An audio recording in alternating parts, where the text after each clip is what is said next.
여러분, 환영합니다. 오늘 우리가 살펴볼 자료는요, 조금 깊은 질문에서 시작해요. 구원의 진짜 본질이 뭘까? 하는 아주 근본적인 질문이죠. 사실 우리는 보통 세상 모든 종교는 결국 다 같은 곳을 향해 가는 거 아니야? 라고 생각하곤 하잖아요. 그런데 오늘 해설하 이 텍스트는 바로 그 지점에 아주 날카로운 질문을 던집니다. 기독교와 다른 종교들 사이에 도대체 어떤 결정적인 차이가 있는지, 이 자료가 분석한 흥미로운 논리들을 지금부터 하나씩 차근차근 짚어보겠습니다. 자, 그럼 본격적으로 파헤쳐 볼까요? 이 텍스트는 우리한테 아주 익숙한 고사성어 하나로 이야기를 시작해요. 바로 군맹무상입니다. 눈이 보이지 않는 사람들이 코끼리를 더듬어 보고 각자 다르게 오해한다는 불교 열반경에서 나온 아주 유명한 비유죠. 상아를 만진 사람은 이건 무잖아 하고, 몸통을 만진 사람은 거대한 벽이네 하고, 꼬리를 만진 사람은 그냥 밧줄이구만 한다고 하잖아요. 자기가 경험한 아주 작은 부분만 가지고 전체 진리를 판단할 때 생기는 오류를 이보다 더 잘 보여줄 수는 없겠죠. 그런데 참 재밌는 게요, 모든 종교는 결국 다 똑같다라고 믿는 분들이 바로 이 코끼리 비유를 정말 자주 인용한다는 거예요. 흔히들 이러잖아요. 모든 종교는 결국 같은 산 정상을 향해 올라가는 다양한 길일 뿐이야 라고요. 듣기에는 진짜 포용적이고 평화로워 보이죠? 싸우지 말고 내 길도 맞고 내 길도 맞으니까 결국 정상에서 다 같이 만나게 될 거라는 얘기니까요.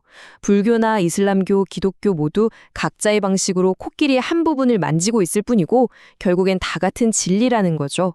하지만 오늘 우리가 다루는 이 자료는 이런 다원주의적인 환상에 단호하게 선을 긋습니다. 그 이유가 뭘까요?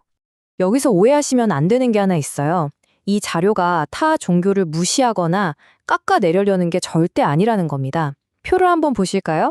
불교는 고통이라는 현실을 진짜 깊이 있게 성찰하면서 비움을 통해 해탈을 추구하죠.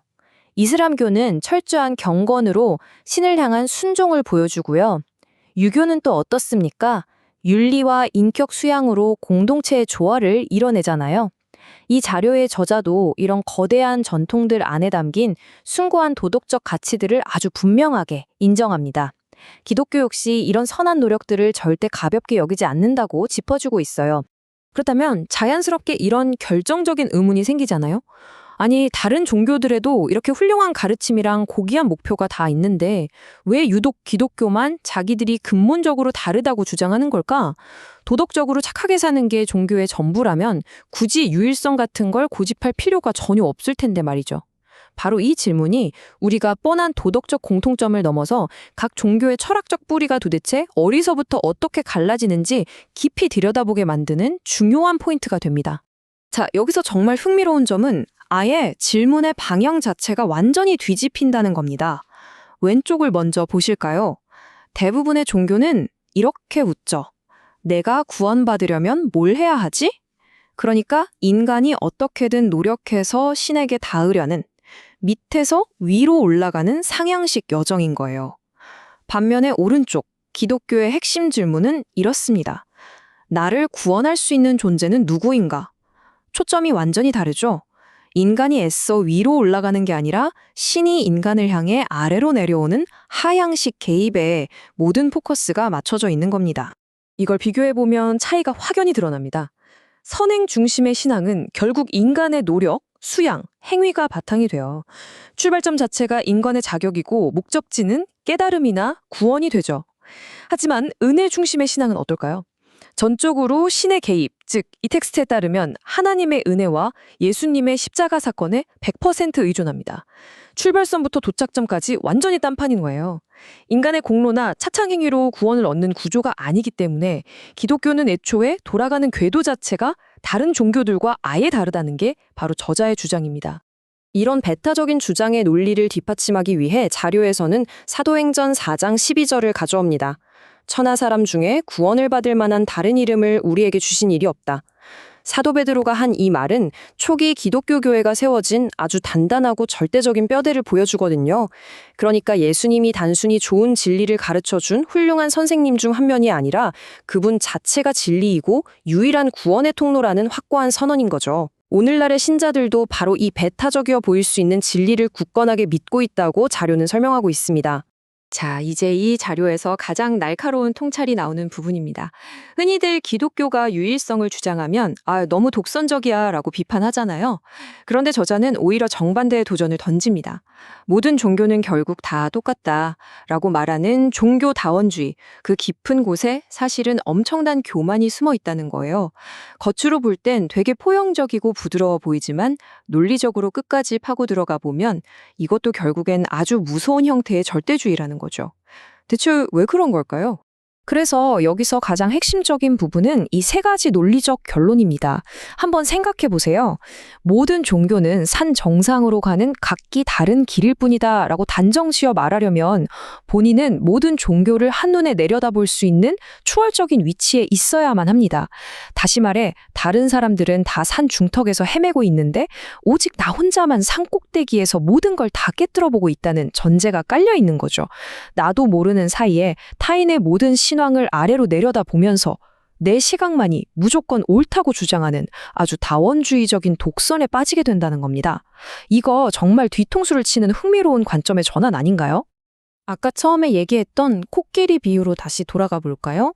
여기서 텍스트는 진짜 기발하고 놀라운 예시를 하나 던져줍니다.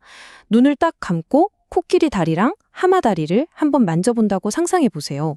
둘 다 엄청 두껍고 튼튼하고 거칠잖아요. 그럼 둘 다 코끼리네 하고 완벽하게 착각할 수 있죠.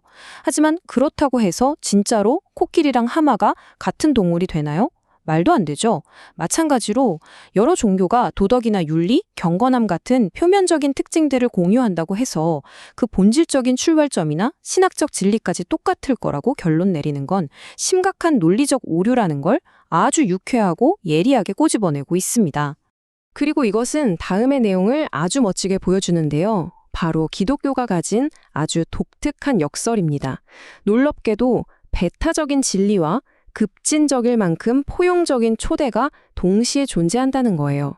구원받는 길이 오직 예수님뿐이라는 점에선 확실히 좁고 배타적이죠. 그런데 그 길로 들어오는 문 자체는 세상 모든 사람을 향해서 말 그대로 활짝 열려 있습니다.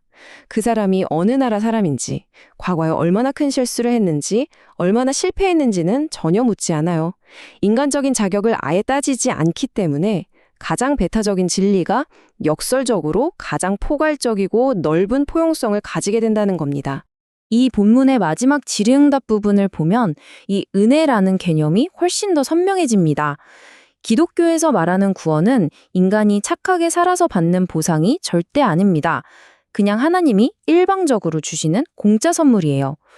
그러면 기독교인들은 은혜 받았으니까 막 살아도 되는 거 아니냐고요? 에이, 당연히 아니죠. 자료에서는 이렇게 설명해요.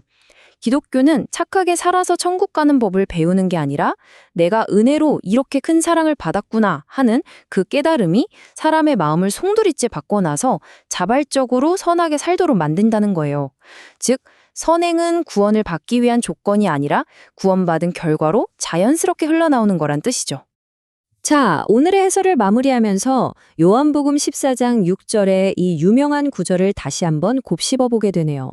저자의 분석을 따라가 보면 예수님의 이 선언은 다른 사람들을 밀어내거나 차별하려고 만든 차갑고 깐깐한 규칙이 아닙니다. 오히려 인간의 힘으로는 절대 구원에 닿을 수 없다는 그 한계를 너무나 잘 아시기 때문에 대가 없이 주는 이 선물을 제발 받아달라는 아주 깊고 따뜻한 사랑의 초대장이라는 거죠. 자, 오늘 우리는 여러 종교들의 철학적 출발점이 어떻게 다른지 비교해 보면서 꽤 흥미로운 통찰들을 나누어 봤습니다. 여러분은 이 말씀을 어떻게 생각하시나요? 이것은 우리를 가로막는 거대하고 배타적인 벽일까요? 아니면 누구에게나 값없이 열려있는 궁극적인 생명의 문일까요? 이 깊은 질문을 여러분의 생각에 맡기면서 오늘 해설은 여기서 마무리하겠습니다. 끝까지 함께해 주셔서 감사합니다.